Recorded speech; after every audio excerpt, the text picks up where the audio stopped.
All right, well, good evening. It is 7 p.m. It is June 2nd, 2025, and this is the regularly scheduled council meeting for Wooster City, and it is also live streamed on YouTube. Our next regular meeting is going to be June 16th, and as a reminder, our next meeting after June 16th will not be until September 2nd. So with that, Ms. Hamilton, please call the roll. Mr. Abernathy. Here. Mr. Gaffey. Here. Mr. Huzay. Here. Ms. Knappett. Mr. Malta. Mr. Myers. Here. Ms. Warden. Here. We knew Mr. Malta wasn't going to be here. Unfortunately, Ms. Knappett, due to her injuries, was unable to make it this evening, and didn't find that out till about 2 hours ago. So in any event, we do have a quorum. Clearly, our 3 reading items will stay on their second readings, and we'll move to third readings for the next meeting, and we do have at least 2 pieces of new business that we can proceed with. At this time, I ask you to stand and join the members of the City Council in reciting the Pledge of Allegiance. I pledge allegiance to the flag of the United States of America and to the republic for which it stands, one nation, under God, indivisible, with liberty and justice for all. Thank you.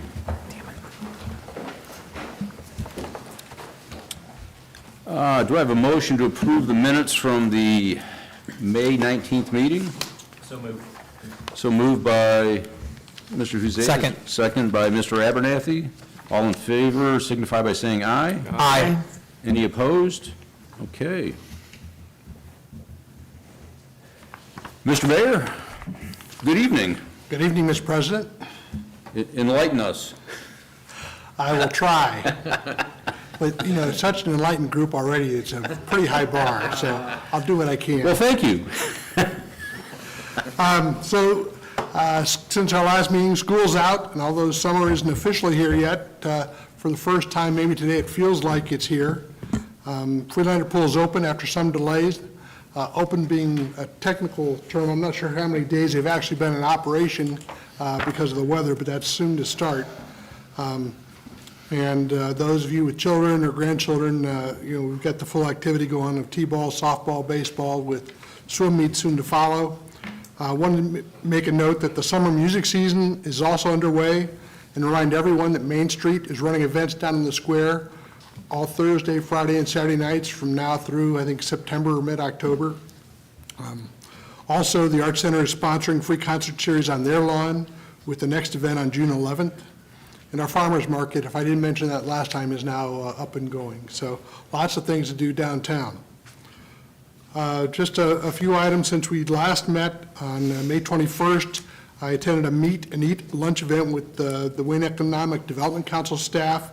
That included Mayor Robertson from Rittman, Ben Maybaugh from Worcester Brush, and Armin Mastery from Artiflex. Just a chance to meet for lunch and just talk about, get to know each other better, frankly, as opposed to talking about any deep and serious issues. The following day, I had a breakfast meeting with Dr. McCall from the College of Worcester, pretty much the same. As you know, that was right after graduation week, or no, that was right before graduation weekend, and you know, their schedule, or her schedule, really is changed then. She goes from, you know, being in charge of a working campus to going out and doing all the travel that's entailed with that job. The 26th, we had the Memorial Day Parade and ceremony at Worcester Cemetery. Gil Ning, who I think probably most everybody in the room knows at least a little bit, was the speaker, and I'm not sure if it's available out there on YouTube, but if you can find it out, again, I'm assuming it's out there somewhere. Everything's out there on YouTube somewhere, I think. But Gil gave a very nice, meaningful talk about his time in the service and experiences coming out of the service. It was a very worthwhile ceremony. May 27th, I was invited to attend the Breakfast of Champions event at Keene Elementary, kind of an end-of-year ceremony they have for the students that have gotten recognition through the year. That was a lot of fun. The following day, we had an open house for Kip Crane. I think a lot of you probably know Kip. Kip is retiring after a long run. Really, it's his second retirement. from a long run out the Wayne County Schools Career Center with Lynn Moomaw teed up to take his place. This afternoon, we had the County Corrections Board meeting at the Commissioners' meeting room. Mr. Myers was there wearing a hat other than a city council person, so a lot of, again, I've talked about this, they only meet quarterly, so it doesn't meet often, but there's a lot of, community corrections deals with the operation of the jail by and large, to some extent, but also, you know, the procedures that follow how people get into that facility and then what happens when they leave. You know, maybe what happens when they leave being the most important part of it. So there's a lot of moving parts in that, a lot of organizations in the community trying to do good things, and that board tries to coordinate those efforts. So not an easy task, I mean, but it's an important one. So I was glad to see Scott there, even though he wasn't there on behalf of the city. Earlier today, we had a representative from Frank LaRosa's office. He's the Secretary of State. The gentleman's name was Caleb Steiner, so my first assumption was he was a Wayne County boy, but he was not. Apparently, you can be a Caleb Steiner and not be raised in Wayne County, but we had a nice talk. Andre and Joel sat in on that. And then just a little bit ago, we had a meeting with Senator Landis.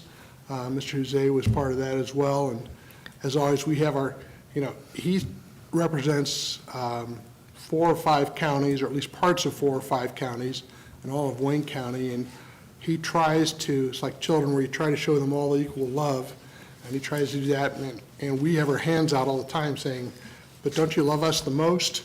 And he says no, but we can try. A couple things looking ahead. June 10th is the Kiwanis Strawberry Social in Christmas Run Park. That's kind of a ritual of summer for a lot of people. June 11th, the Special Olympics torch is coming through Wooster, and I'll put in a plug for that. I think I've got a family member that's going to be carrying the torch for part of the way, and we're excited about that. On the 12th, we've got a quarterly meeting, our regular quarter meeting with the Wayne County Commissioners. June 12th through 14th, for the first time, Worcester will be hosting the annual conference meeting for the East Ohio Conference of the United Methodist Church on the College of Worcester campus. This will bring about 700 visitors to town for this meeting, and I've been asked to provide some welcoming remarks, which I'm happy to do. It could be, and again, I'm not pushing this because I'm a Methodist, but because I'm familiar with the story. A lot of changes have gone on in that denomination in the last few years, and I think it'd be great if Worcester ended up being the permanent home of their annual conference, so I'm kind of hoping for that, but we'll see how that goes. But a good opportunity to show off the town a little bit next week, so I hope the weather cooperates, and I guess we're 2 weeks away from that now. June 14th, the Worcester Police Department and the Kiwanis Club will be sponsoring their annual bike rodeo that morning at Cornerstone. Later that same day, Main Street will be sponsoring their Kids' Day event at the library from noon to 3. Then finally, on June 17th, or not finally, June 17th, we've talked all year, I think, about the Zoning Review Steering Committee at different parts, and we're trying to close that circle off, and we're kind of in the end stages of that. So the Zoning Review Steering Committee will be meeting that day to review proposed amendments to the residential zoning code. And again, the process would be that hopefully they'll come out of that meeting or in a subsequent meeting with a recommendation to take to planning, which in turn, ideally planning will approve that recommendation, and before anything happens with it officially, it'll be this body that takes action on that. Is that fairly accurate, Vince? That's correct. All right. And then June 22nd, I think I passed this out at the last meeting, the Ohio National Guard unit will have a Touch a Truck event out at their place on West Old Lincoln Way. So that's it. Joel, you got some comments I think you're going to add? Sure. I thought I'd just give a couple of highlights. If you didn't make your way all through all 12 pages of our informational email, just a couple of highlights in there. One was the potential for the city to receive a little over $2 million from a lawsuit, and Mike's been doing the lion's share of the work on this. We were notified a while back, maybe last year, that there was a class action lawsuit for anybody that could potentially have PFAS in their water system. And at that point, there was really no obligation of them to say, yes, you want to sign on and see what happens.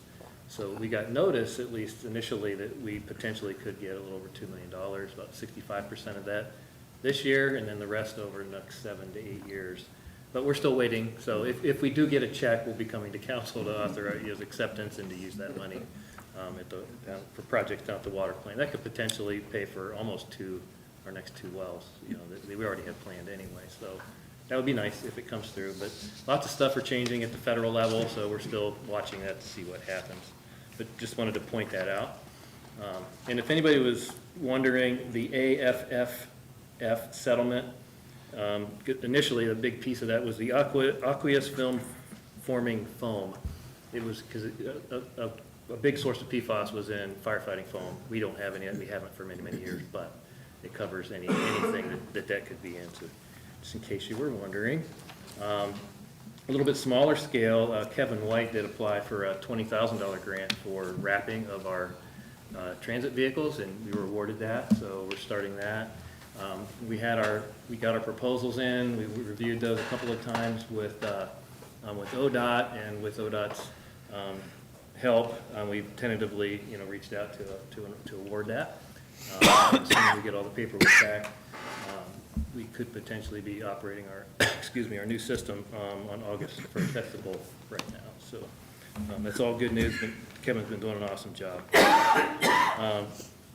People always ask, and down in the middle here you'll see, and some information from Vince, there are continued conversations for Chick-fil-A, if anybody's interested, so it seems to be further along than it ever has been, to keep those rumors going. Another potential restaurant, maybe steakhouse at the north end near Meyer and Outlot up there, still talking around, just so you know. And I listed that in there. Something else that, in the memo, there was a link under development projects for Wayne County Land Use Plan. And here, Jonathan's been doing the Lions work there, but we're working with the county, with WDC. It's countywide to do a plan, mostly looking at industrial sites. We looked ahead many years ago, bought some land up at the north end of town. That's almost gone now, and mostly been for community businesses that have expanded there. So we just want to be ahead of the game, do that same kind of thing, and be looking countywide where that next site could be. I just would highly recommend clicking on that link if you didn't. It's pretty impressive, the stuff that Jonathan's put together on a countywide basis. And just a couple of last things. We're starting our next Citizens Academy. Those have been pretty full the last few years, so we'll be sending out some finalizing invites for that here for this year. There's a waiting list now, but if you know anybody that might be interested, please definitely let them know. And finally, on this Saturday, I get the privilege of participating in a tour for about, what I am told is about 40 Boy Scouts. So they're going to be coming here, City Hall, the fire station, the sheriff's office, and courtroom down there and back. So that'll be this Saturday morning. That's all I have. Okay. Agenda review, as Mr. Sanders has indicated, the items on old business will remain on second reading. We have 2 new items of business. Both of those are budgeted and will be presented by Ms. Warden. The administration would respectfully request that council consider passage of both items tonight, particularly the second one for reasons that I'm sure that Ms. Warden and Mr. Fritz will explain. And the last thing I have is a memo that you received as part of your board package that I'm going to go ahead and read, not so much for council benefit as for the public's. So, dear members of Wooster City Council, in accordance with City of Wooster Charter Section 4.04, I hereby nominate for your confirmation Andrea D. Uhler to become the city's next Director of Law. Ms. Uhler joined the city in April of 2024 as Deputy Director of Law. Prior to joining the city, Ms. Uhler was an associate attorney with Critfield, Johnston, Ltd., where she practiced in a variety of areas of the law, including local government law, construction law, contract law, and real estate law. Prior to joining private practice, Ms. Uhler was the court administrator / staff attorney / mediator for the Wayne County Common Pleas Court, where she oversaw the day-to-day operations of the Common Pleas Court and served at the pleasure of the judges of the Court of Common Pleas. In her legal career, Ms. Uller has also served as a civil chief of the Wayne County Prosecutor's Office, serving as legal advisor to all county boards, officers, elected officials, local libraries, and the 16 townships in Wayne County.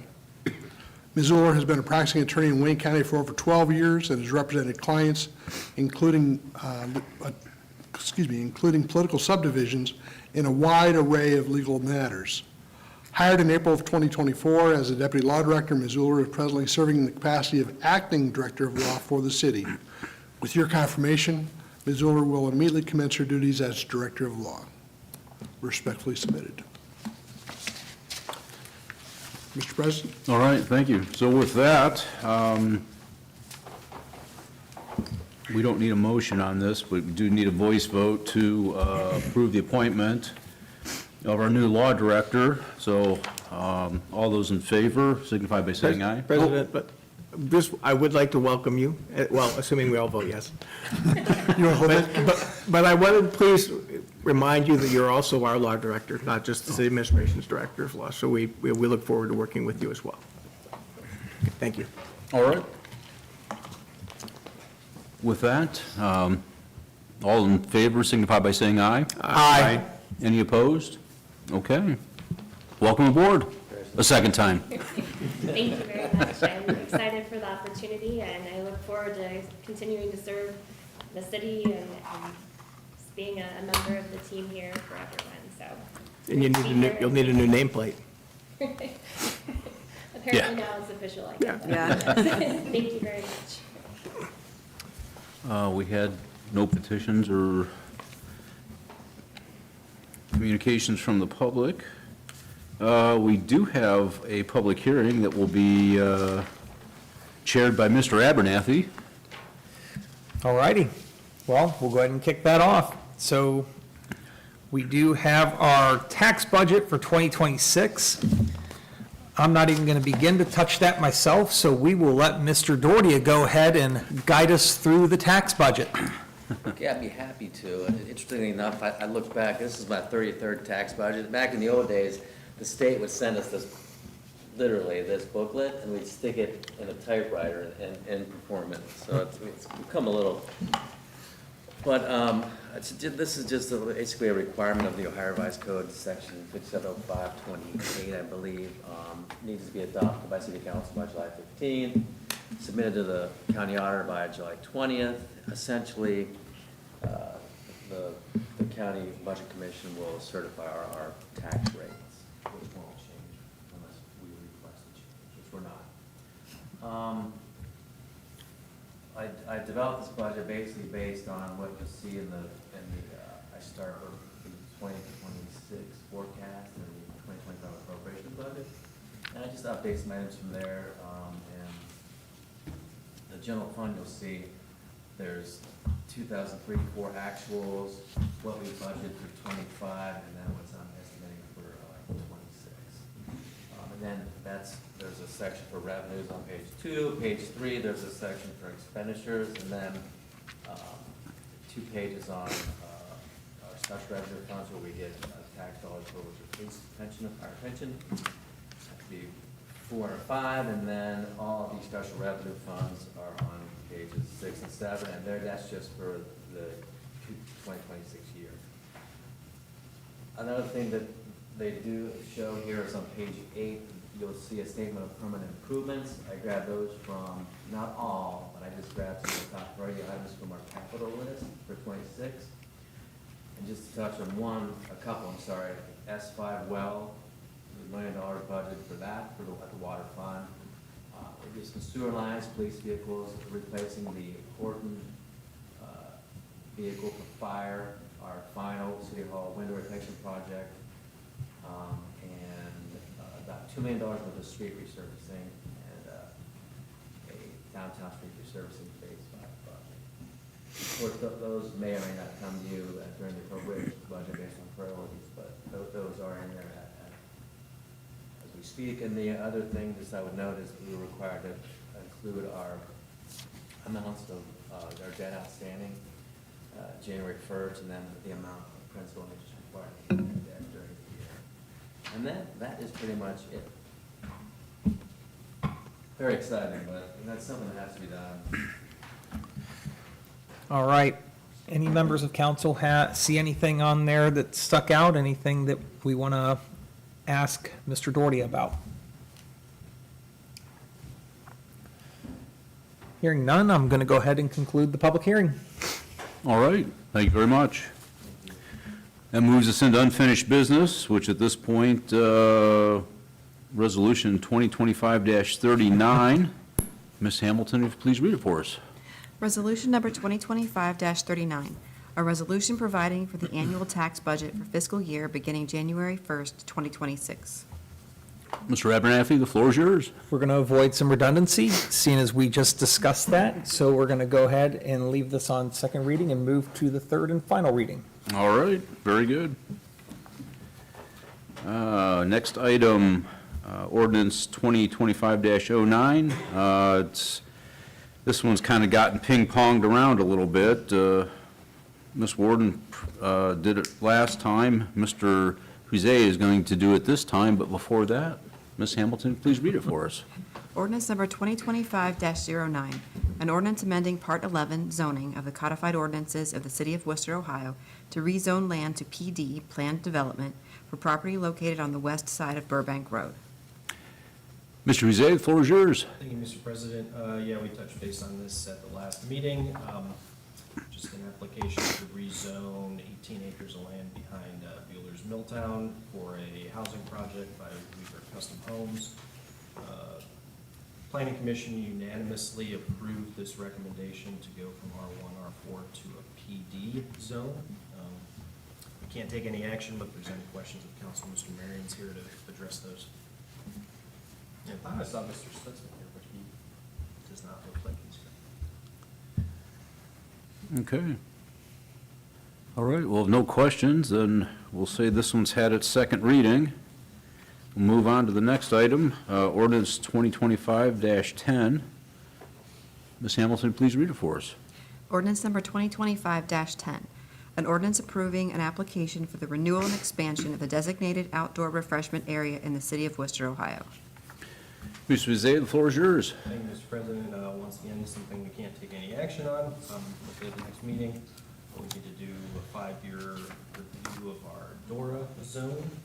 I think the DORA's been a good addition to downtown Worcester over the last couple of years, and don't see any issues with this, but we have to do this review every couple of years. Any questions or comments? I'm sure we can discuss them, but it seems unnecessary at this time. Because we can't act on it. Correct. Okay, well, no other comments. We'll move on to new business.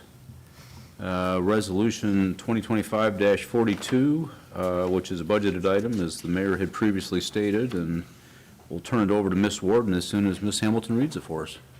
Resolution number 2025-42, a resolution authorizing the Director of Administration to advertise according to law and enter into a contract with the lowest and best bidder for improvements to the Madison Hill Booster Pump Station and allowing for immediate enactment. Ms. Warden, the floor is yours. Thank you. So this is a request to bid the Madison Hill Booster Station improvements, and this includes pump replacement, piping replacement, electrical and SCADA replacement, and the addition of a natural gas backup generator that will power the booster in the event of a power outage. The existing building will remain, but everything inside will be replaced. This booster station pumps, the booster station pumps and electrical equipment were installed in the early 1970s and are now obsolete.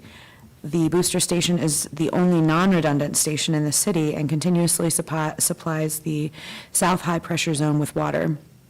The improvements will convert the station from 3 pumps to 2 pumps and are estimated to cost $500,000. And Mr. Fritz is here this evening in case anybody would like to ask any questions about this. With no questions, I will make a motion to adopt. Motion to adopt by Ms. Warden. Is there a second? Second.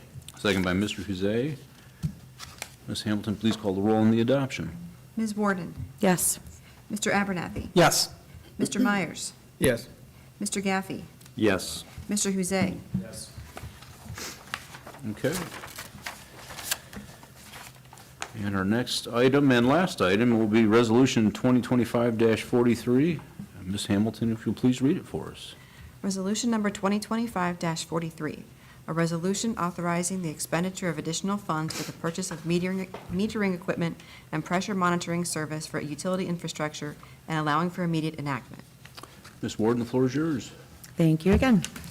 So this resolution comes from the city's utilities department as well. It's a request for permission to exceed the $75,000 annual spending threshold going to Badger Meter for 2025. We use Badger Meter for replacement metering equipment and hydropressure monitoring services. And the numbers required and price increases over the years have pushed this vendor above that $75,000 threshold for the year, which just requires approval from the city. And as Mr. Mayor stated in his opening remarks, this is equipment, and these are equipment and services that we rely on for our utilities department. So it's, unless anybody has a question for Mr. Fritz, I'm going to make a motion to adopt. Second. All right. Motion and a second. Ms. Hamilton, please call the roll on the adoption. Ms. Warden, Yes. Mr. Myers, Yes. Mr. Huzay, Yes. Mr. Gaffey, Yes. Mr. Abernathy. Yes. Okay. Well, that moves us on to miscellaneous. Short meeting. With that, I guess we'll start with Mr. Huzay. Have anything to add this evening? Short and sweet. Let's get on to the next meeting, Mr. Sanders. Sounds good. Mr. Abernathy. I'd like to take a moment to congratulate a Worcester High School graduate, Ben Haven, who graduated from West Point Academy within the last week. So just want to put out congratulations to him. And other than that, I have nothing else to add. All right, very good. Mr. Gaffey. I have nothing to add tonight. Ms. Warden. I have nothing to add, thank you. Mr. Myers. I actually have 5 things. They're brief. They're really brief.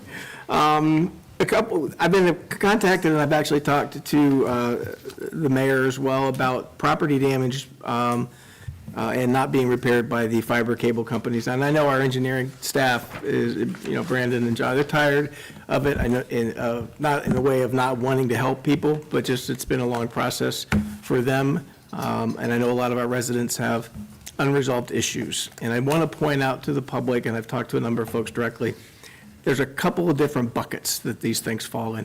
If it's within the city right of way, which is typically your sidewalk to the street, definitely give the city a call, talk to our engineering folks, and we're going to put as much pressure as we possibly can to get those things taken care of. We have some control over that. There's some property damage that I've been told about that's in the private right-of-way, which would be potentially behind your house, which was a right-of-way granted when your house was built by the developer for utility installation.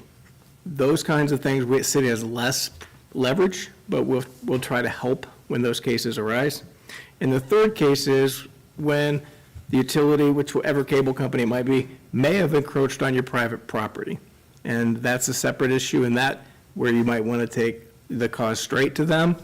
You do have legal course of action if they've gone onto your private property. So just to clear up, it's not just cut and dried, it's the city's fault, and you call us and we try to help it. In some cases, we can try to help you, but in others, we can only advocate in your behalf.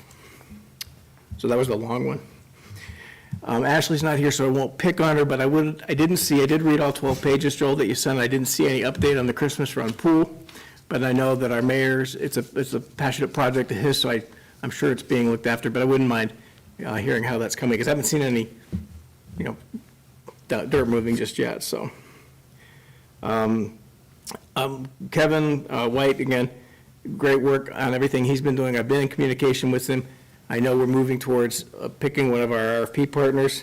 I will remind the administration that there are a number of our community mental health providers that are concerned that the fixed route doesn't go close enough to their facilities up on the north end off of Akron Road, Bendon, Noble, and Commerce.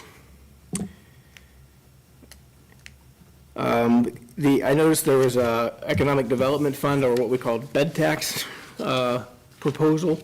Couple things. One, it alludes to still reviewing one of the applicants that we would look to forward to potentially recommending funding. Does that mean there's more money than has already been outlined in my memo available? Phil's been handling that, but it will all be gone. All the money will be gone. The third one asked for more than we had. Oh, We're trying to scale that down so we can definitely give them, something. yes. Okay, so that was my question, was, what was the total amount? Because these two funds seem to total around 50, so I didn't know if there was additional funds to give to that third applicant, so. Yeah, I mean, we're a little low, we're like 3% under last year, because there's been a hotel at the south end that's under construction. Yeah. So we're looking probably between 75,000 and 80,000 is what we'll Okay, get. so we might be able to, okay. And so our hope is to give basically the same amount. I did the math, yeah, I see. Yeah, I don't need to go into the detail. You guys have been handling it on your side, so. And then the last one, I want to congratulate Phil on graduating from the Citizens Police Academy. I heard you represented the administration well in the classes, so congratulations. Almost got taken out by a retired doctor, too. Well, you had a knife and he had a gun, so what are you going to do? He almost got sued. King County has the video of that. Oh, that would be great. That would be great. Motion to adjourn. Motion to adjourn, second. All in favor, signify by saying aye. Aye. We're adjourned. Thank you all.